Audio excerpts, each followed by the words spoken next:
Sultan Brunei pun puji Dr. IJN. Tapi tahu tak yang doktor yang rawat baginda tu mungkin tengah kira duit nak isi minyak. Sebab doktor punya on call berapa ringgit? RM10 je sejam. Ini datang daripada Dr. Sakina ya. Dia kata belajar bertahun, kerja macam tak ada anak bini. Tapi dibayar macam budak cuci pinggan. Ini belum lagi cerita yang tahan kencing sebab gila yang pesakit. Tak habis lagi. Banyak lagi pesakit nak menunggu. Kadang-kadang sempat suap biskut je tak dapat makan lunch. Stres gaji sikit ada, stres kerja overload pun ada. So kita faham ya, doktor kerajaan ni dia bukan kerja biasa. Dia masuk medical school untuk 5 tahun. Lepas tu housemanship 2 tahun. Kalau tak siap housemanship ni tak boleh jadi doktor dekat Malaysia.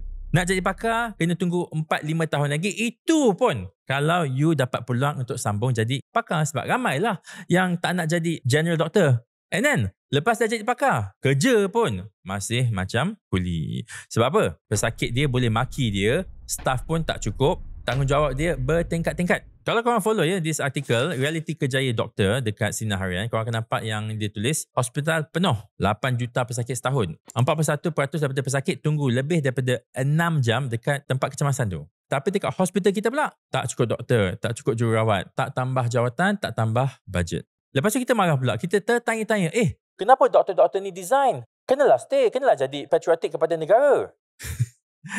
Patriotism tak boleh bayar bil. So, luluskanlah cepat diorang punya application ni untuk jadi doktor supaya diorang tak lari tempat lain. Naikkan rate untuk on call. Bagi insentif ikut berbadan kerja. Kalau ada yang boleh bayar influencer sampai RM100,000 untuk satu konten, kenapa tak boleh hargai doktor yang selamatkan nyawa?